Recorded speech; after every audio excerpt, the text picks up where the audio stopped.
Macedonia has approximately 300 sunny days a year. 300 days are 7,200 hours. Average hard disk makes 7,200 revolutions per minute. A revolution is a fundamental change in power or organizational structure that takes place in a relatively short period of time.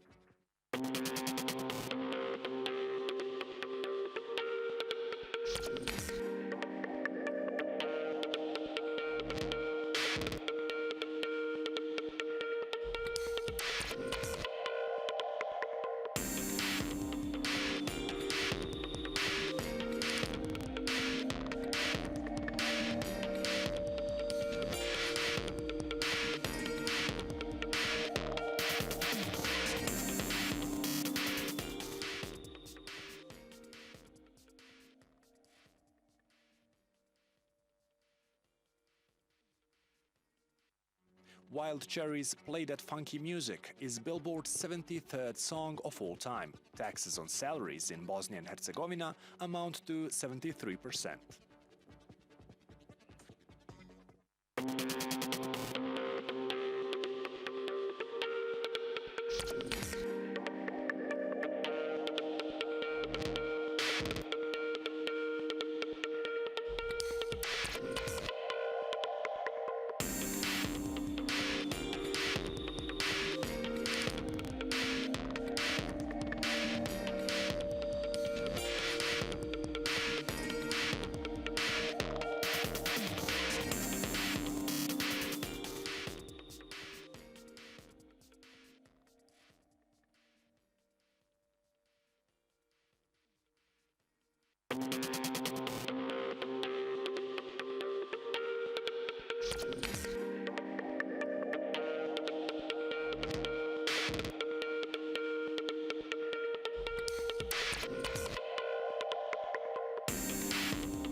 There are 51 synonyms of the word action in English. The word sea has 52 synonyms in English. 53 is the number of states sitting on the United Nations Commission on Human Rights.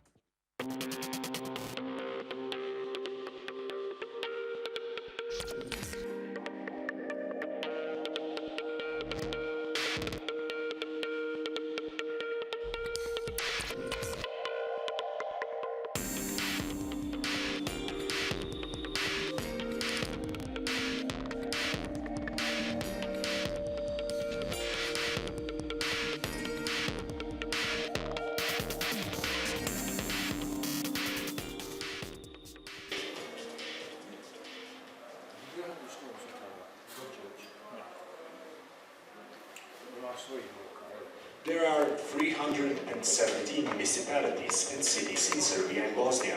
317 years have passed since the invention of the first steam engine.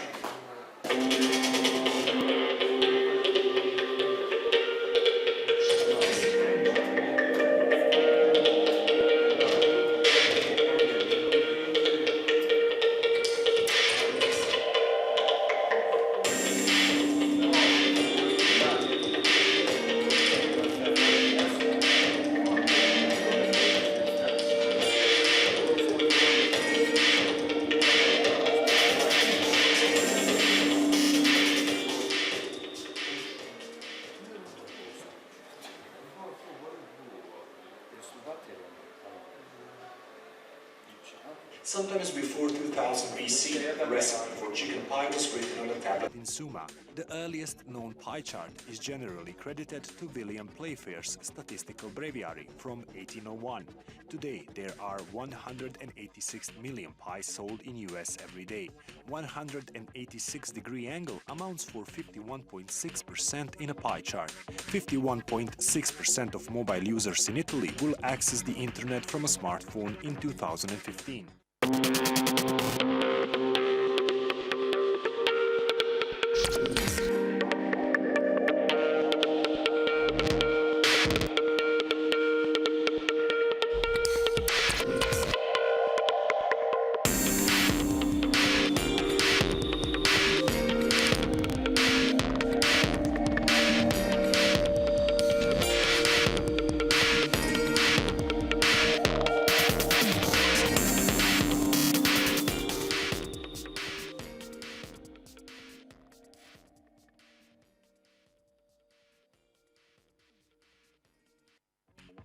The largest bowl of soup ever was prepared in Poelde, Netherlands on 16 May 2009.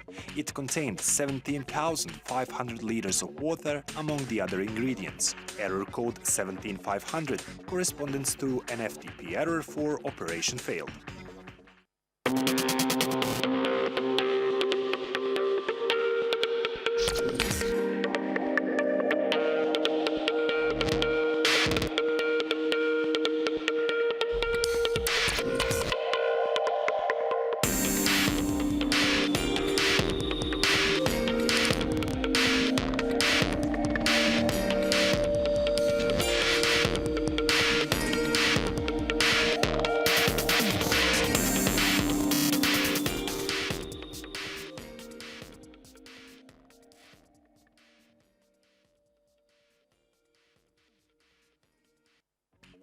A 99 flake ice cream, or more commonly a 99, is an ice cream cone usually made with soft serve ice cream into which a flake bar has been inserted.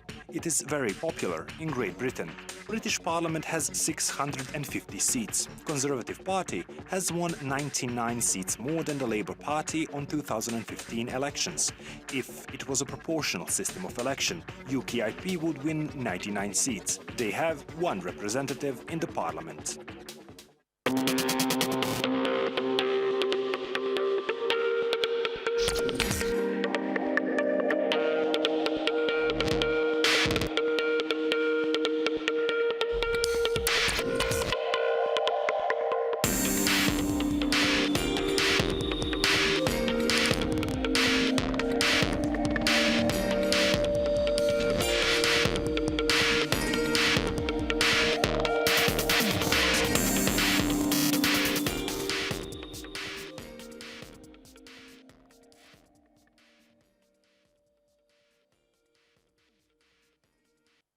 From 1952 to 2002, 3 billion Matchbox cars were sold, and its shovel noise tractor was used by the pharmaceutical company Tome to clear the passage of the phlegm in one of their products. There are approximately 3 billion internet users at the moment.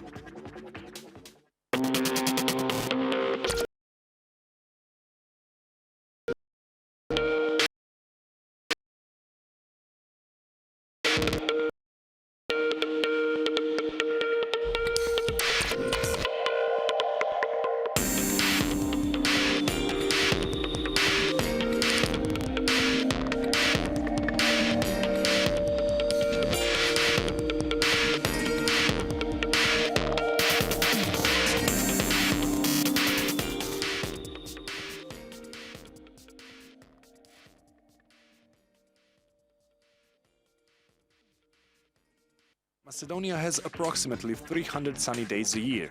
300 days are 7,200 hours. Average hard disk makes 7,200 revolutions per minute. A revolution is a fundamental change in power or organizational structure that takes place in a relatively short period of time.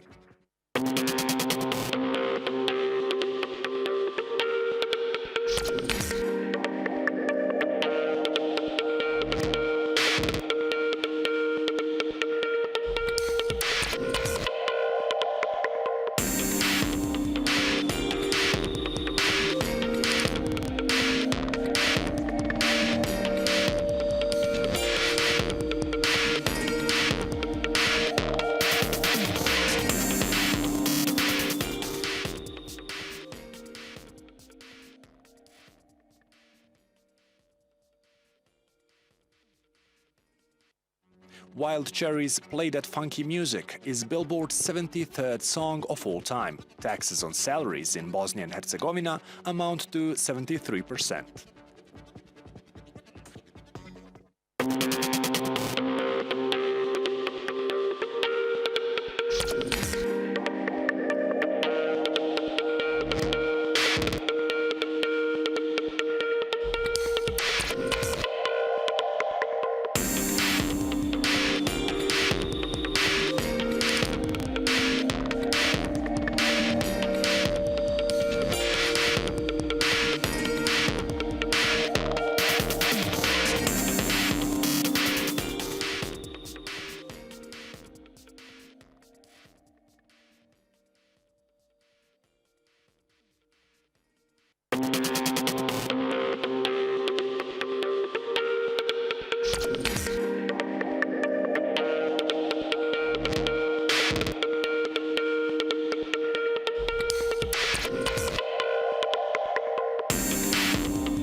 There are 51 synonyms of the word action in English. The word sea has 52 synonyms in English. 53 is the number of states sitting on the United Nations Commission on Human Rights.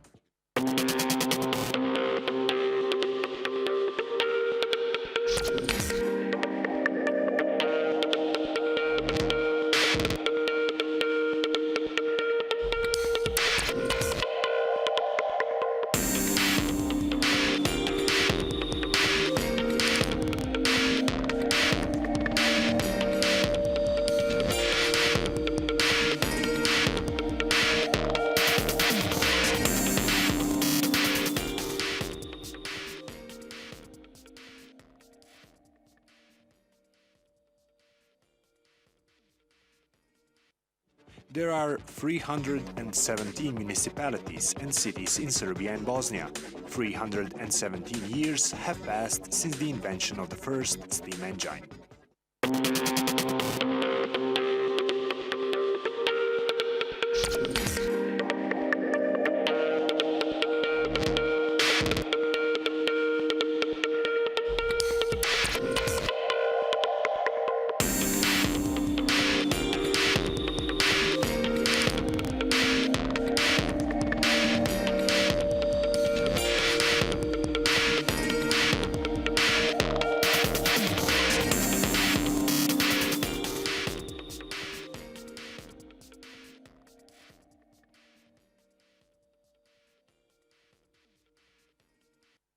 Sometimes before 2000 BC, a recipe for chicken pie was written on a tablet in Sumer. The earliest known pie chart is generally credited to William Playfair's Statistical Breviary from 1801. Today, there are 186 million pies sold in US every day. 186-degree angle amounts for 51.6% in a pie chart. 51.6% of mobile users in Italy will access the internet from a smartphone in 2015.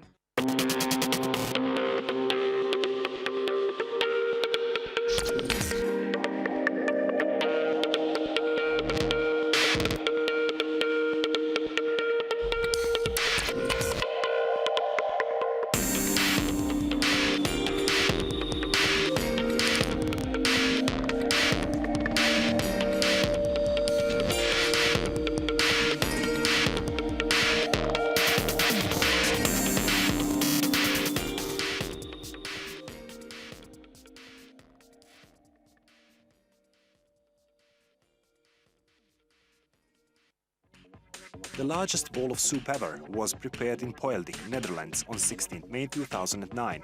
It contained 17,500 liters of water among the other ingredients. Error code 17500 corresponds to an FTP error for operation failed.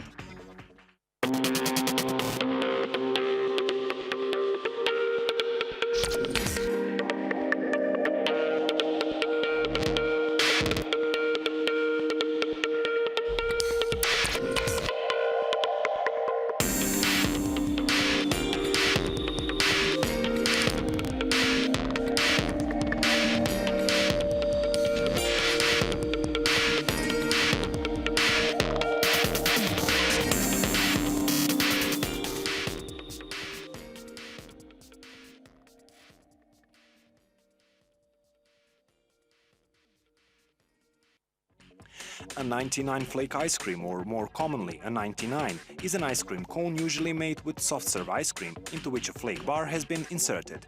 It is very popular in Great Britain. British Parliament has 650 seats. Conservative Party has won 99 seats more than the Labour Party on 2015 elections. If it was a proportional system of election, UKIP would win 99 seats. They have one representative in the Parliament.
Revolution in Tunisia started on 18th of December in 2010. It has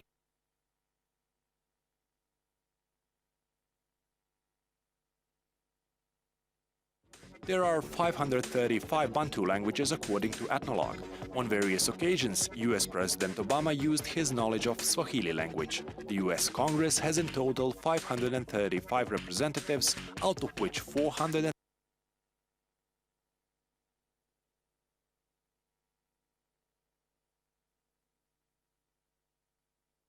According to the UN Commissioner for Refugees, there were 1,108,913 refugees during the Kosovo War. At the same time, 84.8% of the US residents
everyone. Good morning. Everybody excited? Let's give yourself a round of applause for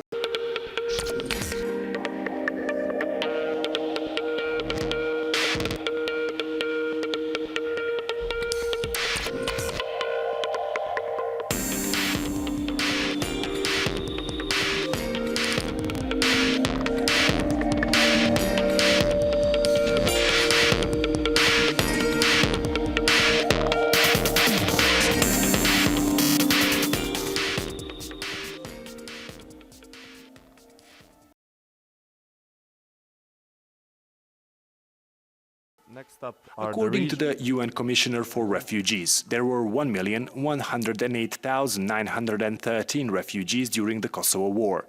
At the same time, 84.8% of the US residents have not moved in the past year, according to the studies. There are 84.8% of households in Kosovo connected to the internet.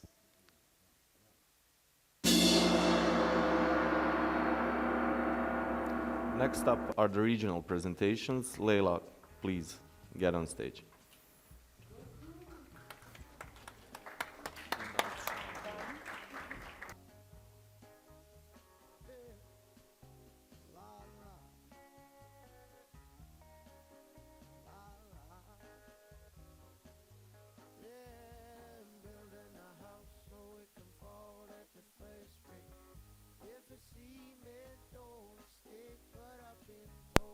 It is.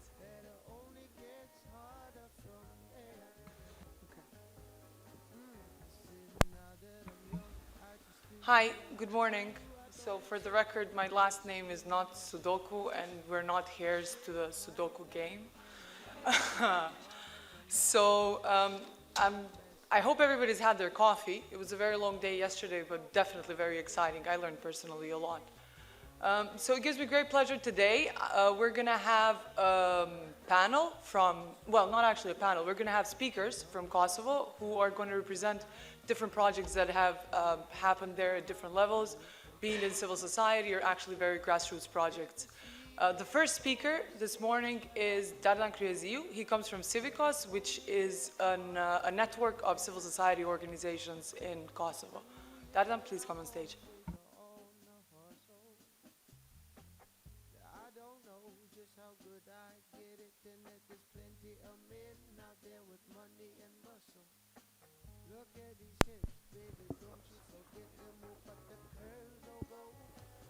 Good morning. My name is Dardan. Also, my last name is not Sadoku, it's Kriterion. Okay, today I'm going to present my organization, Civicos Platform, which is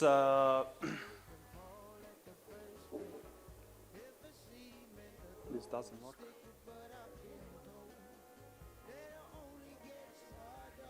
Okay.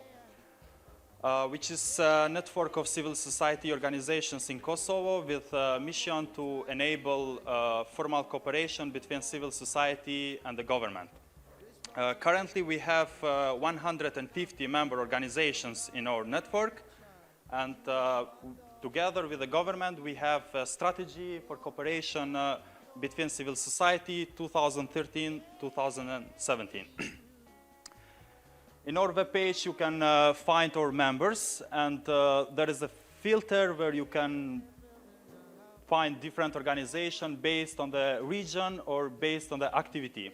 So this filter helps a lot organizations to find different partners. If they want to find partners from different fields, they just go to the filter and just check organizations, for example, in field of culture, democracy, human rights, or it depends. We, as a Civicos platform, as a secretariat of these 150 organizations, we give this information service to our members, where we inform for different possibilities to apply for grants, to participate in different conferences or events. And also, the main focus of my presentation today will be the public participation in drafting laws, where we have agreement with the government to share all draft laws who are in public consultation with member organization and to make sure that civil society organizations give their feedback and give their comments and contribution to these draft laws. We always share these draft laws by email with e-newsletter, and we publish also in our web page. Here we have like all draft laws who are for the moment in the public consultations, and we coordinate organization also to participate in different working groups. It depends in which kind of field this draft law it is in consultation. Together with the government, we have this government strategy, which have like 4 strategic objectives. And objective number 1 is to ensure strong participation of civil society in drafting and implementation of policies and legislation, which means each draft law will not pass, will not go to the parliament without this consultation with civil society organizations. The strategic objective number 2 is to establish a system of contracting public services to civil society, which means organizations who give different services, the government can contract them to give these services to the society. And objective number 3 is to build the system and define criteria to support financially the CSOs. Currently in Kosovo, there are ministries who gives money for civil society organization, but there is not, it's not formalized, this system, you know? So some organization can get the money, some others cannot get the money, and nobody knows why. One organization took the money and why the other organization not. So we are trying to build a very open system for this, and to be kind of independent from politics and everything, since they are public money. And the strategic objective number 4, it is to have like integrated system of volunteering in Kosovo, because we don't have like a special law for volunteers. It is just the volunteering work, it is defined for age 15-24, but for other age it's not recognized voluntary work. So we want to have like integrated system of voluntary work.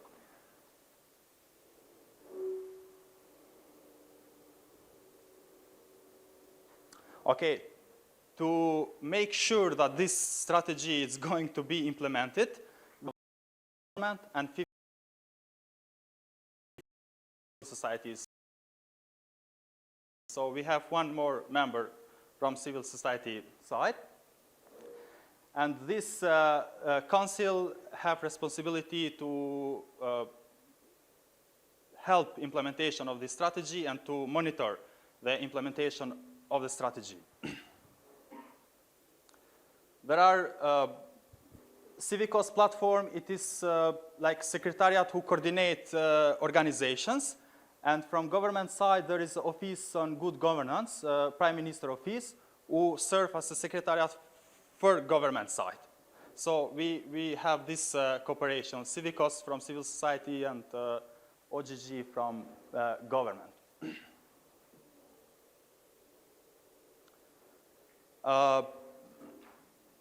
This is kind of a system of monitoring this public participation system. There are all draft laws who were in public consultations. By our law, it's like 15 days to be in public consultation with civil society. And we make sure that these 15 days and other rules are well implemented in this process. And you see here, for example, with red, there are some things that didn't went well in public consultations. For example, all draft laws by Kosovo law should go in 2 languages, Albanian and Serbian always, and should respect these 15 days.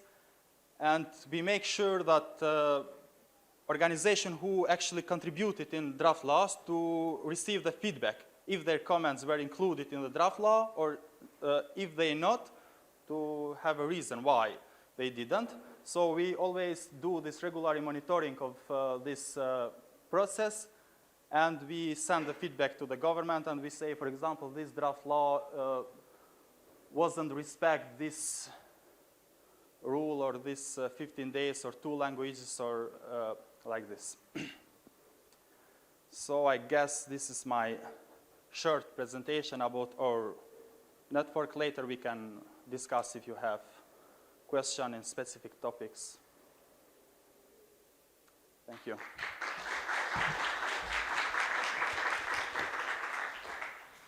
Thanks, Dardan. Next up is Altin Ukshini. He's going to present the work of IPCO Foundation as well as a very special project. Thank you. Okay, does this mean that I have 7 more minutes? Because you were fast, man. Okay. All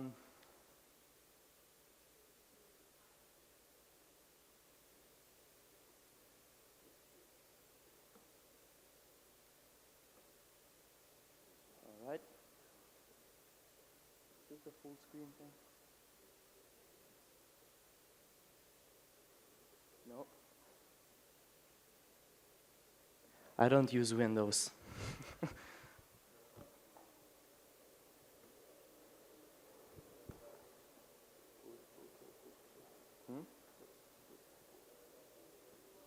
F passport. I pressed F5. Just go view full screen. Yes. Full screen mode.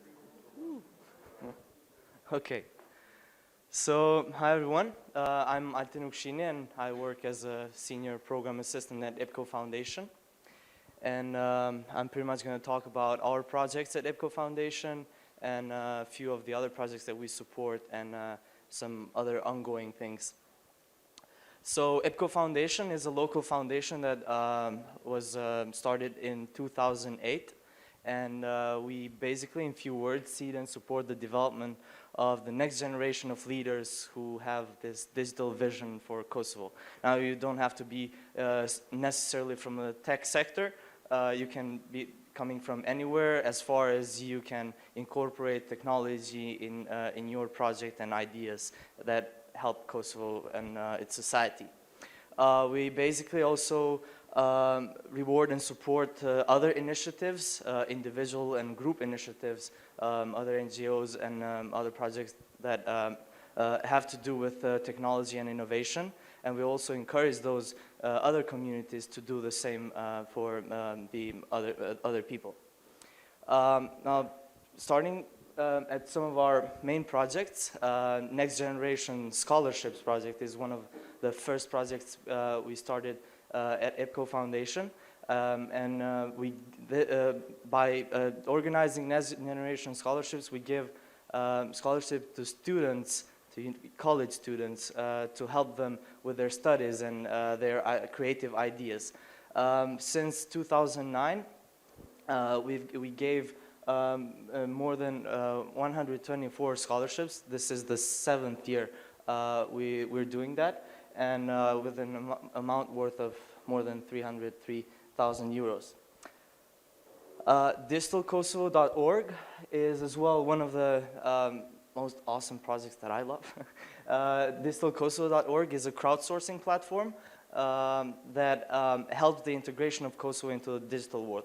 Now, what do we mean by this? People that use Digital Kosovo can basically select an institution that doesn't have, well, an institution that is listed on the website, which gets listed because they don't have Kosovo on the list of countries on their website. So people from the community, this platform is, by the way, all community-based. People from the community do research sometimes and find websites that don't have Kosovo on the list. They report them to us, we get their emails, we put them on the platform, and then everyone can send mass emails to these institutions. We also do have mobile apps for Android and iPhone, so you can just search for Digital Kosovo, and you'll pretty much see how it works. As you can see down here, Since we opened the project, there have been almost 5,000 verified users, because like you have to verify your the emails that you send. There have been more than 6,000 emails sent to different institutions around the world, and there are currently 7 open cases, which means we've put institutions online on the website, but they haven't replied yet, or they haven't added Kosovo in the list of countries yet. And there are 29 cases in progress, and this sometimes is quite gets quite complicated, since Kosovo, for example, is not also part of the ISO code, and a lot of websites don't include Kosovo on the list because of this. And then finally, I'd like to say that the project was quite successful. We've so far had 79 closed cases, so 79 websites have added Kosovo on the list of countries, including here Google, Amazon, Facebook, and a few other giants. Wiki Academy Kosovo. Wiki Academy Kosovo is another big event that has happened for 2 times in Pristina and in Kosovo, actually, in general. Wiki Academy Kosovo tries to put together young people to write articles about Kosovo in general in English, so we can help create content and promote Kosovo values through Wikipedia articles. These statistics over below the title are from Wiki Academy 2 that was held in a few municipalities in Kosovo, and gathered more than 200 participants who wrote more than 80 qualitative articles that now you can find on the website wikiacademykosovo.org. And there have been more than 2,000 pictures of Kosovo uploaded on Wikimedia Commons under an open source license. Bar cams and bar cams in your city. Bar cams are as well some non-official conferences that we organize every other month in 6 different municipalities in Kosovo. And basically they gather up young people or anyone who attends those to listen to local speakers who have inspiring and interesting stories to share with the audience. This is one of the pictures taken from Bar Camp Pristina. Actually, it was, I think, 2 months ago. And the max number we've ever had is like 330 participants in a bar camp, which is a lot. I'll get more into some projects that we supported and some ongoing projects as well. These are some individual supports. So as I mentioned earlier, we also support individuals and groups of people. Just lastly, Edouard Moadjiri, for example, was one of the guys who got funded to attend the 57th London International Youth Science Forum, and Lira Ramadani, who went to a course in Michele University of Applied Sciences. We've also supported a basic education program and this design challenge competition and Robotica, which are events in Kosovo that gather technology teachers and innovative young kids from different schools around Kosovo, and they help them build cool projects with Lego robots and computer-controlled box projects. So after this project is done, we funded 9 other students from this competition to attend the Robotica robotics camp. Violence-Free Future is an ongoing project, and basically this one is not very related. And Bruce Sterling, who's also a well-known science fiction author, and people from different institutions as well. If you guys plan to attend this, just I mean, of course you're all welcome. We're still working on the conference, and we're looking for people to cooperate with to help us make this happen. We actually cooperate with DokuFest and also Share Foundation from Serbia. Pristina Hackerspace.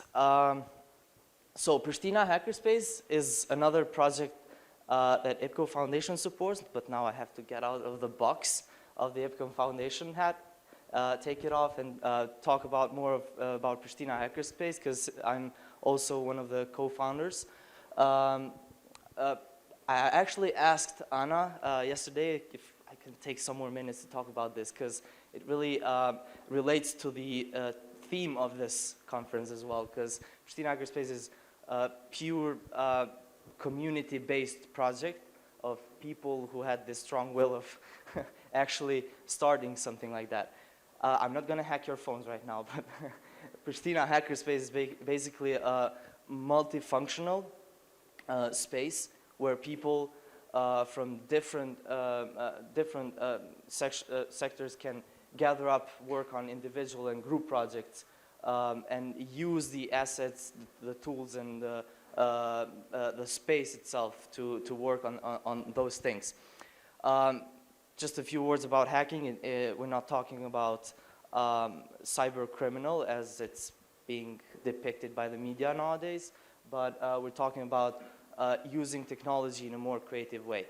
So no cracking of websites and stuff like that. This is a screenshot from our Kickstarter campaign.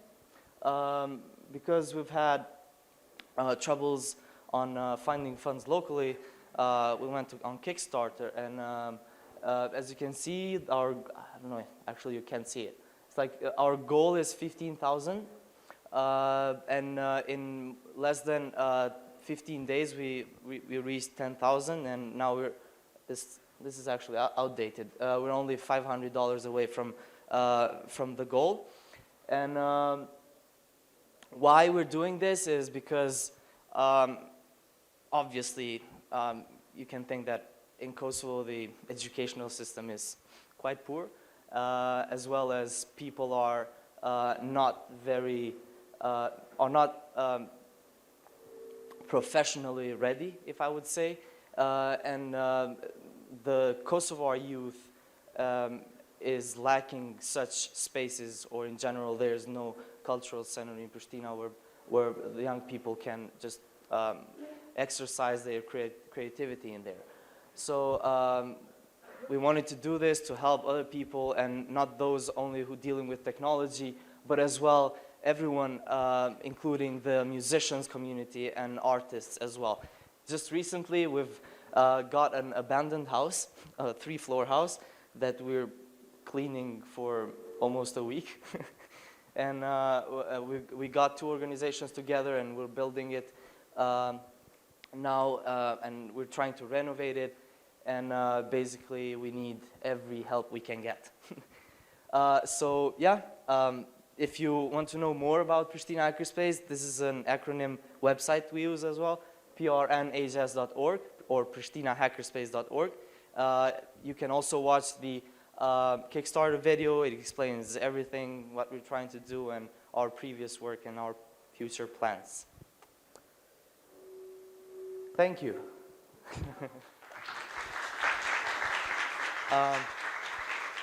I could probably, I don't know, if later during the break Anna or somebody from Point Conference can play the video if anyone is interested to see it. Yeah, and I'm sure we can share it also over Twitter. Yeah, I'll share the link on Twitter, and then you guys can see it. Thanks, Okay, thank you. So surveillance has been, I think, at least it's been touched upon quite seriously yesterday with the Macedonian panel. And today we get contribution from somebody, from Ariani Dobroshi, who is a civic activist and who has been very much engaged in a kind of a campaign to reform the law on surveillance, electronic surveillance, digital surveillance.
Yeah, now you can hear me. More surveillance talk. I want to be positive though, this time, because I think we were successful up to a certain point. I'm Mariane Dobroshi. I mostly work with Flask in my free time, which is an NGO promoting free software in Kosovo, mostly. So, surveillance. In Kosovo, it's actually a Western threat. So we hear, about hackers and Russians and Chinese and whatnot. But in Kosovo, it was a Western threat, the way it worked. EU had a directive in force on metadata retention. And Kosovo was asked to implement a surveillance law, which included this metadata retention directive. And that's where it all started. But before we get to Kosovo specifics, let's talk about the generics. So the surveillance could be done through internet, mostly metadata retention in the way it is implemented in our countries, or complete take, like it has been done in Macedonia and in many other countries. And then there's also mobile phone surveillance. So that's voice. And then you also have the way it is being mostly implemented. It's SIM registration, which is done in Kosovo, and IMEI, which is it's a unique number to the mobile device, which gets recorded, so that you know who's communicating. And the idea there is this is not what you consider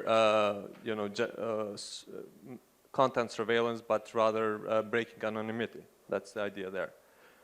You also have mobile communication, man-in-the-middle attacks, which are done clandestinely, mostly by the governments, in order to wiretap, sometimes illegally, sometimes legally, covered by law.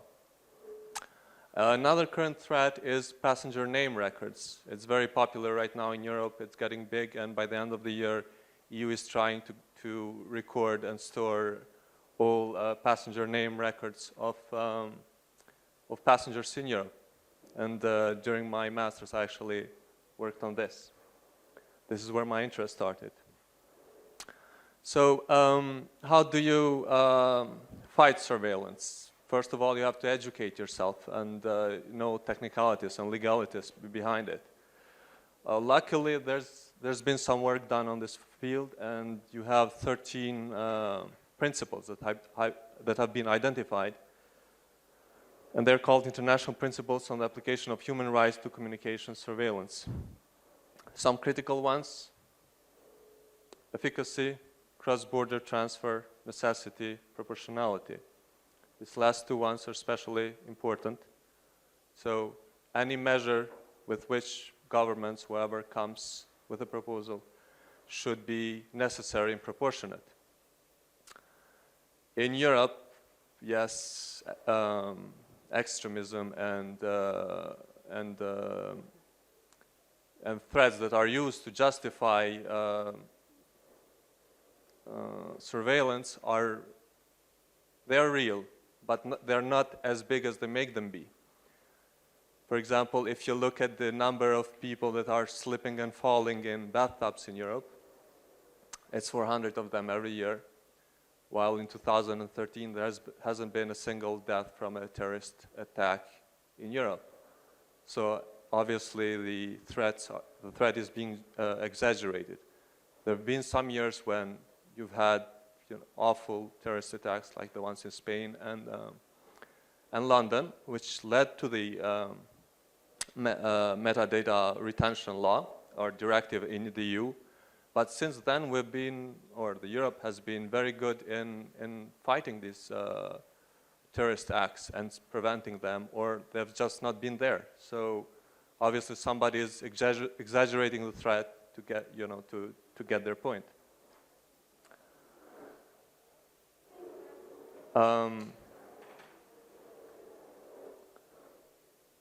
Let's move on since we don't have much time. So why is mass surveillance ineffective? So the first key point is that surveillance is very broad. or mass surveillance is very broad, and it's abusive of power and of human rights and privacy. But it also doesn't work. That's I mean, key. So if you're coming up with a measure, you want the government to prove to you that it works and it does the job as it should. Lucky for some countries like Kosovo, which come a few years behind Europe or a decade behind Europe with these measures, we have some history and some effectiveness to judge these measures. So mass surveillance has been very ineffective, and the case of the US is actually the best, because the US is the best at it, spends the most money, it's the most sophisticated, and they haven't been able to catch through mass surveillance a single terrorist act, while you've had cases of terrorist acts slipping through despite mass surveillance. Before 9/11, there was mass surveillance. It still happened. So $10 billion a year, that's the budget of the NSA. We know this, thanks to the leaks. And there's been only one tiny success of a money transfer from a cabbie, a taxi driver, to a terrorist organization in Somalia, about $5,000. This is what you get for your money. It doesn't work. Mass surveillance doesn't work. Strict one works, the one focused works, but mass one doesn't work. And then, so what do we get in return for this? It's one thing for Amazon to suggest a book that, yeah, it might not be the best and you bought it wrong because it's not really to your taste. And there's another thing to be targeted for surveillance just because, I don't know, you communicated with the wrong person or you were at the wrong location at the wrong time. So what happened in Kosovo? The effort started in 2012. We had the first draft. It was really, really bad. And it was very easy for the parliamentary committee to turn it down. So that won us some time, got us some time. And then there was a second effort. And during this period, this started in March, February, March in 2014. And then we got the Court of Justice of the EU ruling in April. Despite this, we asked the ministry that data retention, metadata retention would be violating human rights. And they still left it there. The Court of Justice ruling got us some legitimacy. Despite this, the ministry refused to take out the metadata. They watered it down a little bit, but it was still there. And then there was a second draft we submitted. We had no government for 6 months. When they came back, first on the table was this electronic surveillance law, including metadata. It was again turned down in January this year. There was a new drafting. The ministry promised us that they would be doing a much better job this time. They were quite shocked by the refusal, actually. So we got a good draft in May. And during consultations, the draft actually got worse. This is strange, slightly worse. But it's still a much better law now. The committee vote is today, so we're living in historic times. We'll see what happens today. So what were we objecting? First of all, interception interfaces. They were given to anybody and everybody. And this included the intelligence agency, which would have a free hand, basically, to work with all, metadata and complete take. Then we also, we were contesting the legal basis. It could be anything. A new legal basis would be added in the future. This was very risky.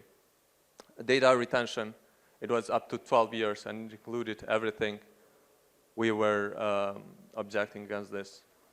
Authorized institutions, I mentioned. Purpose, it was actually quite strict at the beginning. It has gotten worse in the current draft. Notification of people that would be surveilled. We wanted this because it's the Court of Justice, European Court of Human Rights has ruled for this, and we wanted this to be included. interception assistance. Just by having some doubts, the institutions could go and ask for somebody's anonymity to be broken. And we thought that this was illegal. You had to have proof of the wrongdoing before you go and ask for data. Records of interception, we wanted them to be kept so that we could judge the effectiveness of it and judge the law after a few years. This has been included actually, so there's some hope now that in the future we could still work with the current law when it is in force. Penalties for violations of privacy, there is none currently. There are penalties for the if they fail to provide the. It is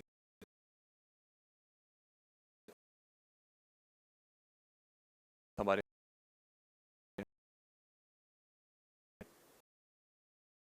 for the government where the software is built. So, like I said, winning is possible. You have to engage early and slow down the process so that you gain some time. The irony here is that when these things are happening, it's usually this kind of loss, it's usually in emergency periods, supposedly. And they get passed really quickly through and you don't have time to build the opposition, so you have to slow down the process so that you gain some time. You have to send comments during public consultation at every point you get. In this case, the ministry was being quite tricky and ignoring us and not including anyone.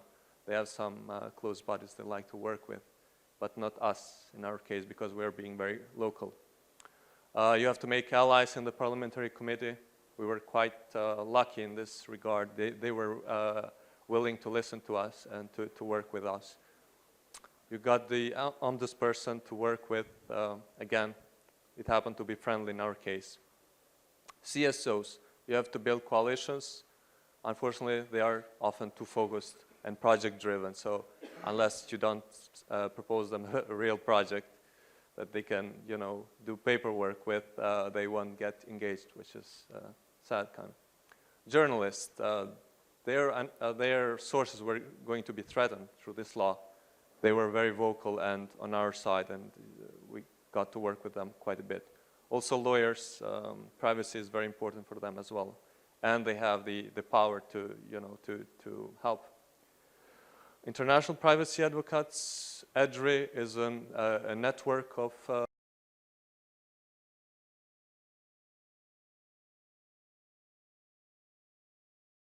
International, also based in Europe, mostly in the UK, but also doing European work. EFF, mostly active in the US, but also international. Members of European Parliament. Now, the way it works in Kosovo is that anything EU is good, and if you're against that, you're probably, I don't know, a nationalist or something like that, or you're with Russians or something like that. So you have to find alternative voices to prove that European Commission is not everything there is in the EU, and that there are different viewpoints. MEPs are very vocal and helpful and willing to work, and they have, they have some attention for this region as well, so that's helpful. We sent a parliamentary question which got kind of ignored, which made us very suspicious in what EU was pushing in Kosovo, and so there was a lot of mistrust there. So here's the outcome of the vote on the bad draft. 74 of the parliamentarians said no, 3 said yes, probably by mistake, I'm guessing, and 5 abstained. So this was a massive win for us. But beyond legal solutions, which I think should be tried first and foremost, there are also technical solutions. There are initiatives to encrypt all the web so that you don't depend on what the government is doing, breaking a good law or a bad law. Self-hosting, if you're technically competent, I think this is the future because it breaks you off from Google and the big ones so that you don't have to rely on them and trust them for your security. PGP-based encryption, it's really, really good. Unfortunately, not much effort is being done to support them. Tor for privacy. As far as mobile communications, if you can use 4G instead of 3G and 2G, which is really, really easy to break. Here's a statement from Snowden. Encryption works. Properly implemented strong crypto systems are one of the few things that you can rely on. So whenever you feel threatened or you need to be, your privacy is important, please use encryption. And if you can, use it all the time. There's a crypto party going on tomorrow to implement the second part of the solution to this problem. And we're going to teach you how to use some of these tools. Some of them are really easy. It's targeted towards beginners. We don't want to be very technical. But we want you to come prepared for you to download some of the tools so that we can get to work tomorrow very soon. So let me show you the website where you get these tools. It should be easy, I think. Let me see. Here.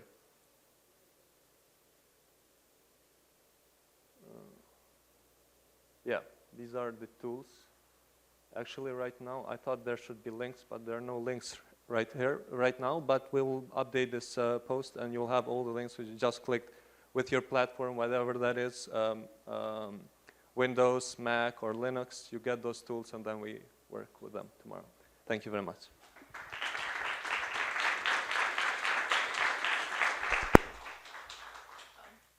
Thanks, Ariane. So we have a little bit of a change in the panel composition. There's also Blerta Thaci, who will be talking about girls coding Kosovo. Blerta, please come on stage. It's not an all-male panel.